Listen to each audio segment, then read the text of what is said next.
If you're planning a move to Atlanta and you're wondering where you should or should not live, this is the video for you. Today we're talking about the 10 worst neighborhoods in Atlanta, starting right now. My name is Teresa Fudge and I make videos about what it's like to live, work, and play here in the Atlanta metro area. If you haven't already, go ahead and hit that subscribe button and that notification bell. You don't want to miss a thing. And hit that like button. That helps. It's always easy to talk about the best places to live, work, and play here in the Atlanta area. But I'm just as often asked about the worst neighborhoods.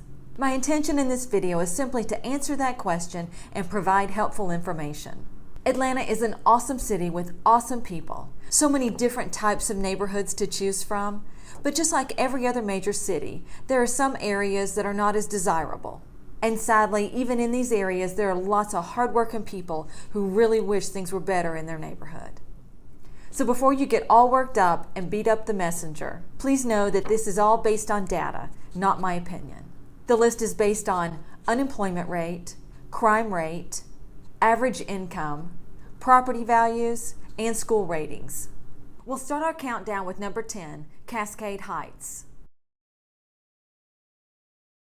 Cascade Heights hasn't always been on this list. At one point, the civil rights leader John Lewis and Hank Aaron both called this neighborhood home. Sadly, the area now has an unemployment rate over 10% and the schools are rated very poorly. One positive for the neighborhood, though, is that it does sit on the Cascade Springs Nature Preserve. Number 9, located in southeastern Atlanta, is Sandtown. I know when you think of sand, you think of beaches and the ocean, but there's none of that here. The median income in Sandtown is just over $36,000, and the lack of jobs has left the unemployment rate at well over 11%. The housing here is affordable at just over a median value of $91,000. Oakland City is now number 8 and it fell from number 6, so maybe things are improving. Even with high unemployment and low income, Oakland City is still trying to connect with its historical roots. They are a part of the Oakland City Historic District. Oakland City is still considered one of the most dangerous areas of Atlanta. The 7th worst neighborhood in Atlanta is Grove Park. Grove Park is located inside the perimeter in the northwest corner of Atlanta. Only 31% of the residents there actually own their homes, and over 25% of those homes are valued at $50,000 or less. There's very little retail left there, but there are strong efforts right now to revitalize that neighborhood. Adams Park is number 6 on our list.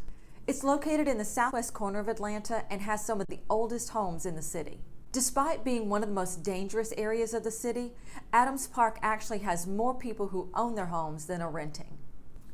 And it has a higher average income than most of the areas on our list at over $50,000. Moving along to the 5th worst neighborhood in Atlanta is Adair Park. There's actually 2 parks in Adair Park named for the area, Adair Park 1 and Adair Park 2. The crime rate in this area is actually 138% higher than the total crime rate in the city of Atlanta. Both the violent crime rate and the unemployment rate are exceptionally high. The unemployment rate is over 14%. Moving quickly through this list, we're down to number 4. So Mechanicsville is the number 4 worst neighborhood in Atlanta. Here, a very small percentage of the residents own their homes. The area is plagued with both violent crime and property crime and has the lowest median income at just over $18,000. Despite being so close to downtown, good jobs are just really hard to find in Mechanicsville. Located in southeast Atlanta and on the Beltline, Lakewood Heights is number 3 on our list of the worst neighborhoods in Atlanta. Residents here say they hear gunshots every night. Despite it being a center of movie and TV production, Lakewood Heights still has double-digit unemployment. There's only 2 more neighborhoods on our list. And number 2 is Center Hill. And I guess it's no surprise that it has the 2nd lowest property value in the area. What is a surprise is that there is still a strong stretch of amenities along Highway 78. And kudos to the residents there for having a strong neighborhood association working really hard to try to make the neighborhood better. So the number 1 spot on our list of the worst neighborhoods in Atlanta belongs to Adamsville. Adamsville actually has the worst unemployment at over 15%. It actually climbed 6 spots to the number 1 position. It's located on the west side of Atlanta, and over 42% of the households are led by single mothers.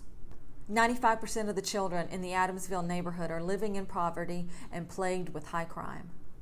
Please remember that this list is not my opinion and it is based on the data that we collected. Sadly, the common denominators making these neighborhoods the worst in Atlanta are low property values, low income, high crime rate, and high unemployment. It seems that once the decline begins, the momentum takes over and it just goes downhill from there. The good, hardworking residents who remain there just find it really hard to continue to work for their neighbors, the businesses, and the schools, despite the efforts of law enforcement and community organizations.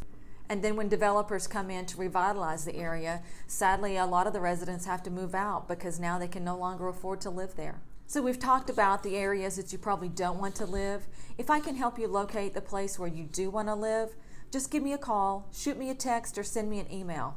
I'd be glad to help you with anything that I can. Thank you so much for watching. I'll see you on the next one.